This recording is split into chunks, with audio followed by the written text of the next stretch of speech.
Hi friends, నేను గారిని మీరు చూసిన టెక్నికల్ అరుణ్ తెలుగు. ఫ్రెండ్స్, ఇది మన టాపిక్ ఏంటంటే వివో నుంచి ఒక అద్భుతమైన మొబైల్ అయితే వచ్చేస్తుంది. అది ఆగస్ట్ 27 తారీఖు ఫ్లిప్కార్ట్లో. అయితే దాని స్పెసిఫికేషన్, దాని డిజైన్ ఇవన్నీ మొత్తం బయటకు వచ్చినాయి. కాబట్టి ఆ స్పెసిఫికేషన్ ఎలా ఉంది, దాని డిజైన్ ఎలా ఉంది, ఇవన్నీ మీతో షేర్ చేసుకుంటాను. షేర్ చేసుకునే ముందు చిన్న రిక్వెస్ట్ ఏంటంటే, ఎవరైతే ఫస్ట్ టైం మన ఛానల్ చూస్తే మాత్రం ఛానల్ అయితే తప్పకుండా సబ్స్క్రైబ్ చేసుకొని పక్కన బెల్ ఐకాన్ అయితే అలా పెట్టండి. వీడియో నచ్చింది, కొంచెం వీడియో బాగుంది అనుకున్న మాత్రం ఫ్రెండ్స్కి అయితే షేర్ చేయండి.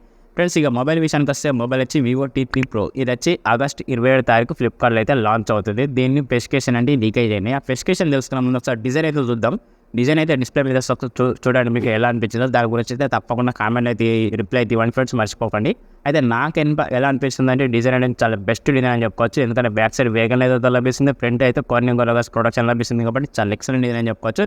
చూడడానికి కూడా లుక్ అయితే చాలా బెటర్గా ఉంది. డిజైన్ చూసుకోవడం మాత్రం కెమెరా దగ్గర అయినా కూడా మనకు ఆ లగ్జరీ వాచ్ డిజైన్ ఏ రకంగా ఉందో ఎగ్జాక్ట్గా అదే రకంగా అనిపిస్తుంది. మనకు డిజైన్ చూడడానికి అయితే తగ్గే ఛాన్స్ అయితే డిజైన్ అయితే బాగా అద్భుతంగా ఉంది. సార్ నాకైతే బాగా నచ్చింది. మీకు నచ్చిందో నచ్చలేదు తప్పకుండా కామెంట్ అయితే రిప్లై ఇవ్వండి. ఈ డిజైన్ మీకు ఎలా అనిపించిందో కూడా తప్పకుండా రిప్లై అయితే ఇవ్వండి. ఫ్రెండ్స్, ఇక డిజైన్ విషయం పక్కన పెడితే ఇందులో వాడిన స్పెసిఫికేషన్ తెలుసుకుందాం. స్పెసిఫికేషన్తో పాటు ఇందులో మెయిన్ వచ్చి మనకు ఏం కావాలి, మనకు ప్రోసెసర్ ఇందులో ఏం ప్రోసెసర్ వాడారో తెలుసుకుందాం. ఫ్రెండ్స్, ప్రోసెసర్ విషయానికి వస్తే మనకి స్నాప్డ్రాగన్ 7 Gen 3 ప్రోసెసర్ లభిస్తుంది. ఇది ఎవరైతే బెస్ట్ గేమ్ ప్లే చూస్తారో వాళ్ళకైతే చాలా బెస్ట్ ప్రోసెసర్ అని చెప్పుకోవచ్చు. ఎందుకంటే దీనికి క్లాసిఫై చూసుకుంటే మాత్రం 2.6 క్లాసిఫై లభిస్తుంది. ఆండ్రాయిడ్ స్కోర్ చూసుకుంటే మాత్రం 8 lakh అబో ఆండ్రాయిడ్ స్కోర్ ఉంటుంది. కాబట్టి అంటే గేమ్ ప్లేకి అయితే తగ్గే ఛాన్స్ ఉంది అని చెప్పుకోవచ్చు. మీడియం అండ్ గేమ్స్ అనేది మనకి 60 FPS అయితే గేమ్ అయితే చాలా ఎక్సలెంట్గా హ్యాండిల్ చేస్తుంది. ఇక్కడ ల్యాగ్ ఇష్యూస్ అయితే జరిగే అవకాశాలు అయితే ఉన్నాయి. ఎవరైతే బెటర్ గేమ్ ప్లే రేషన్ చేద్దాం అనుకుంటే మాత్రం వాళ్ళకైతే ఈ మొబైల్ అయితే చాలా బెస్ట్గా సూట్ అవుతాయి. కాకపోతే మీ బడ్జెట్ ఒకటి గుర్తుపెట్టుకోవాల్సి, మీ బడ్జెట్ వచ్చి 20 నుంచి 25,000 అందరూ మీకు గేమింగ్ మొబైల్ కావాలనుకుంటే మాత్రం దీనికి వెళ్ళిపోతే చాలా బెటర్ అని చెప్పుకోవచ్చు. ఎందుకంటే మనకి 25,000 అందరిలోనే మొబైల్ అయితే లాంచ్ చేస్తారు. ఇదైతే పక్కా కన్ఫర్మ్ అని చెప్పుకోవచ్చు ఫ్రెండ్స్. అలాగే ఈ ప్రోసెసర్ ఎవరికైతే నచ్చిందో తప్పకుండా కామెంట్లు ఇవ్వండి. నాకైతే బాగా నచ్చింది ప్రోసెసర్ అయితే. గేమర్స్ ఎవరైతే ఉన్నారో వాళ్ళకైతే ఈ ప్రోసెసర్ అయితే చాలా బెస్ట్గా సూట్ అవుతాయి. దీంతో పాటు మల్టీ టాస్కింగ్ చేసుకోవచ్చు, డైలీ టాస్కింగ్ చేసుకోవచ్చు. ఎంత మల్టిపుల్ టాస్కింగ్ చేసినా మనకు ప్రోసెసర్గా ఎక్కడ ల్యాగ్ ఇష్యూస్ అయితే జరిగే అవకాశాలు అయితే లేవు. ఎందుకంటే 4nm ప్రోసెసర్ రన్ అవుతుంది కాబట్టి చాలా ఎక్సలెంట్ ప్రోసెసర్ అని చెప్పుకోవచ్చు. ఈ ప్రోసెసర్ మీకు నచ్చిందో నచ్చలేదో కామెంట్ అయితే రిప్లై అయితే తప్పకుండా ఇవ్వండి. ప్లస్ దీంతో పాటు డిస్ప్లే విషయానికి వస్తే డిస్ప్లే మనకి 6.7 ఇంచ్ డిస్ప్లే, 3D కర్వ్ డిస్ప్లేతో లభిస్తుంది, విత్ AMOLED డిస్ప్లేతో లభిస్తుంది. అలాగే డిస్ప్లేలో in display finger print censor ఉంది, 120Hz GPSతో లభిస్తుంది. 4500 Hz వరకు అయితే బ్రైట్నెస్ ఉంది. అలాగే మనకి డిస్ప్లేలో చూసుకున్న మాత్రం చాలా బెటర్ డిస్ప్లే అని చెప్పుకోవచ్చు. HDR10+ సపోర్ట్ కూడా లభిస్తుంది. కాబట్టి వైడ్ L1 ఇలాంటివి కూడా ఉంటాయి. కాబట్టి అమెజాన్ కానీ నెట్ఫ్లిక్స్ ఇలాంటి ప్రైమ్ వీడియోస్ మనం హెచ్డీలో కంటెంట్ వేసే అవకాశాలు ఉంటాయి. కాబట్టి బెటర్ డిస్ప్లే అని చెప్పుకోవచ్చు.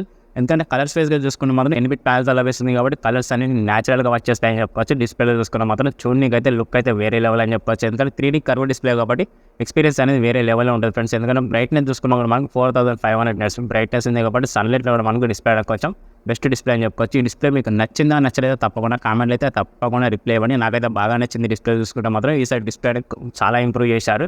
మొబైల్ లాంచ్ అయ్యాక మీకు అర్థమైతే ఇంకా దాని డీటెయిల్స్ ఏమైనా కావాలంటే మరొకసారి వీడియో అనేది చేస్తాను. అలాగే దీంతో పాటు బ్యాక్ సైడ్ కెమెరా, ఇది చాలా ఇంట్రెస్ట్ అని చెప్పుకోవచ్చు ఫ్రెండ్స్. ఎందుకంటే బ్యాక్ సైడ్ కెమెరా వచ్చి మనకు ట్రిపుల్ కెమెరాతో లభిస్తుంది. మెయిన్ కెమెరా 50 MP, ఇది వచ్చి వైడ్ యాంగిల్ లభిస్తుంది. ఇందులో సెన్సార్ విషయానికి వస్తే మనకి IMX నుంచి 8 సెన్సార్ ఫ్రెండ్స్. ఈ సెన్సార్ మీకు తెలిసింది, మీకు తెలిసింది. ఎందుకంటే ఈ సెన్సార్ ఫస్ట్ లాంచ్ చేసింది వివోనే మొబైల్ అయితే లాంచ్ చేసింది. చాలా బెస్ట్ సెన్సార్ అని చెప్పుకోవచ్చు. ఈ సెన్సార్ యూజ్ చేసుకొని మనకు పోర్ట్రేట్ షాట్స్ అనేది చాలా అద్భుతమైన పిక్చర్ అయితే వచ్చేస్తాయి ఫ్రెండ్స్. చాలా బెస్ట్ సెన్సార్ అని చెప్పుకోవచ్చు. దీంతో సెకండ్ కెమెరా విషయానికి వస్తే 8 MP అల్ట్రా వైడ్ యాంగిల్ లభిస్తుంది. థర్డ్ వన్ కెమెరా వచ్చి మనకి 2 MP మైక్రో కెమెరా. ఈ 3 కెమెరాలు యూజ్ చేసుకొని మనం 4K 30 FPS అయితే వీడియో రికార్డింగ్ చేసుకోవచ్చు. చాలా బెస్ట్ అవుట్పుట్ అయితే వచ్చేస్తాయి. ఇందులో ఆప్టికల్ ఇమేషన్ పిక్చర్ క్వాలిటీ కూడా ఉంది, చాలా బెస్ట్ అని చెప్పుకోవచ్చు.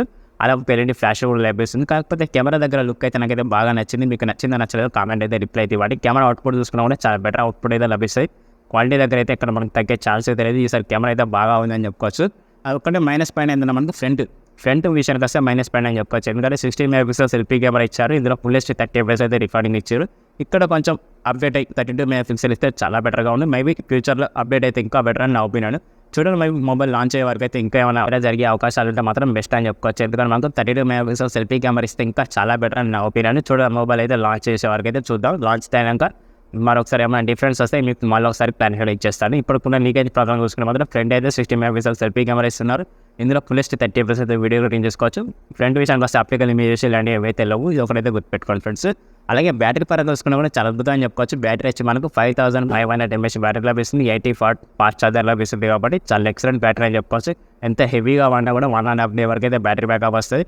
నార్మల్గా యూజ్ చేసుకుంటే మాత్రం 2 days వరకు అయితే బ్యాటరీ బ్యాకప్ వస్తే ఛార్జింగ్ 100% ఎక్కడానికి మనకి ఎంత లేదు మాకు 35 నుంచి 45 minutes వరకు అయితే టైం అనేది తీసుకుంటుంది కాబట్టి బెస్ట్ అని చెప్పుకోవచ్చు బ్యాటరీ బ్యాకప్ అనేది. ఈ బ్యాటరీ అయితే నాకు బాగా నచ్చింది. మీకు నచ్చిందో నచ్చలేదో కామెంట్ అయితే రిప్లై అయితే ఇవ్వండి. ఫ్రెండ్స్ ఈ ఫెష్ కేసులు చూసుకుంటే ఇలా ఉన్నాయి. ఈ ఫెష్ కేసుతో పాటు మరిన్ని విషయాలు తెలుసుకునే ముందు మధ్యలో డిస్టర్బ్ చేస్తున్నాను అనుకోకండి. ఎవరైతే కొత్తగా మన ఛానల్ చూస్తే మాత్రం ఛానల్ అయితే తప్పకుండా సబ్స్క్రైబ్ చేసుకొని అలాగే పక్కన బెల్ ఐకాన్ అయితే అలా పెట్టండి. ఇలాంటి వీడియోస్ మీరు మిస్ కాకుండా నోటిఫికేషన్ ద్వారా తెలుసుకోవచ్చు. అలాగే వీడియో నచ్చి వీడియోలో బాగుందనుకుంటే లైక్ అయితే చేయండి, అలాగే షేర్ కూడా చేయండి. ఛానల్కి వస్తే ఇందులో ఆండ్రాయిడ్ వచ్చి ఆండ్రాయిడ్ 14 లభిస్తుంది, అలాగే మాకు వన్ టచ్ 14తో లభిస్తుంది. వీటి అప్డేట్ విషయానికి వస్తే మనకు 2+3 years వరకు అయితే అప్డేట్ లభిస్తాయి. ఇక ర్యామ్ అండ్ స్టోరేజ్ కెపాసిటీ వచ్చి మనకు 4GB ర్యామ్ 128 వేరియంట్ లభిస్తుంది, అలాగే 12GB ర్యామ్ 2 వేరియంట్ లభిస్తుంది. చాలా బెస్ట్ అని చెప్పుకోవచ్చు. వీటి కెపాసిటీ వచ్చి LPDDR4X ర్యామ్తో లభిస్తుంది, UFS నుంచి 2.2 లభిస్తాయి. అలాగే ఇందులో 3.5mm జాక్ అయితే లేదు, డాల్బీ అట్మాస్ సపోర్ట్ ఉంటుంది, డాల్బీ విజన్ ఉంటుంది. అలాగే మనకి ఇందులో మరింకే విషయం ఏంటంటే మనకి 3.5mm జాక్ అయితే లేదు కాబట్టి IP68 రేటింగ్ కూడా ఉంటుంది ఇందులో మనకి. కాకపోతే 68 ఇస్తారా 52 ఇస్తారా అయితే కన్ఫర్మ్ అయితే జరగలేదు. కాకపోతే IP రేటింగ్ అయితే తప్పకుండా ఉంటుంది. ఇందులో NFC కూడా లభిస్తుంది, చాలా బెస్ట్ అని చెప్పుకోవచ్చు. NFC వాడే వాళ్ళకైతే వాళ్ళకి అర్థమైపోతుంది NFC అనేది ఏందనేది. ప్లీజ్ ఇప్పటివరకు ఫెస్టికేషన్ అయితే ఇలా ఉన్నాయి ఫ్రెండ్స్. ఈ ఫెస్టికేషన్ మీకు నచ్చలేదు తప్పకుండా కామెంట్ అయితే రిప్లై ఇవ్వండి. నాకైతే లీక్ అయ్యే నాకు దొరికిన ఫెస్టికేషన్ అయితే మీతో షేర్ చేసుకున్నాను. మరొక క్లారిటీగా కావాలనుకున్న మాత్రం August 27 తారీఖు దాకా ఆగండి. అప్పుడు మొబైల్ లాంచ్ అయినాక మరొక వీడియోని మీకు మరొక క్లారిటీ ఇచ్చేస్తారు ఫ్రెండ్స్. ఈ వీడియోని మీకు నచ్చిందని నేను అనుకున్నాను. ఒకవేళ మీ మొబైల్ తీసుకోవడం మాత్రం August 27 తారీఖు దాకా ఆగండి. వీటి ప్రైస్ కూడా ఒకసారి చెప్తారు వినండి ఫ్రెండ్స్. ప్రైస్ చూసుకున్న మాత్రం base model 4GB RAM 128 variant వచ్చి మనకు 20,000 అయితే లాంచ్ చేస్తున్నారు. అలాగే హై మోడల్ చూసుకున్న మాత్రం 12GB ర్యామ్ 250 వేరియంట్ వచ్చి ఇది వచ్చి మనకి 25,000 అయితే లాంచ్ చేస్తున్నారు. విత్ ఆఫర్లు అని చెప్పుకోవచ్చు. ఈ ప్రైస్లో అనేది మనకి వితౌట్ ఆఫర్లో ఏ ప్రైస్ లాంచ్ చేస్తారో మీరు ఒక్కసారి ఊహించండి. ఆఫర్ చూసుకున్న మాత్రం ఎంత నాకు $50 వరకు అయితే ఆఫర్స్ అయితే ఉంటుంది. ఒకరైతే గుర్తుపెట్టుకోండి ఫ్రెండ్స్. ఈ ప్రైస్కి ఈ మొబైల్ వర్త కాదంటే నా దృష్టిలో చెప్పుకుంటే మాత్రం 25,000 బెస్ట్ గేమింగ్ మొబైల్ కావాలనుకున్న మాత్రం ఒకసారి దీని అయితే లుక్ చేయండి, తప్పకుండా లుక్ చేయాల్సి వస్తుంది. ఎందుకంటే చాలా బెస్ట్ అని చెప్పుకోవచ్చు. ఈ ఫెస్టికేషన్ మీకు నచ్చలేదో కామెంట్ అయితే రిప్లై ఇవ్వండి. ఈ వీడియో మీకు కూడా మీకు నచ్చలేదో కామెంట్ అయితే రిప్లై ఇవ్వండి. వీడియో నచ్చితే మాత్రం తప్పకుండా లైక్ చేయండి. కొత్తగా ఎవరైతే మన ఛానల్ చూస్తే మాత్రం ఛానల్ అయితే తప్పకుండా సబ్స్క్రైబ్ చేసుకొని కొంచెం ఎంకరేజ్ అయితే చేయండి. ఓకే ఫ్రెండ్స్, నిన్న మీరు చూస్తున్న టెక్నికల్ అరుణ్ తెలుగు మరో కొత్త మొబైల్తో కొత్త ఇన్ఫర్మేషన్తో మళ్ళీ వస్తాను. బాయ్.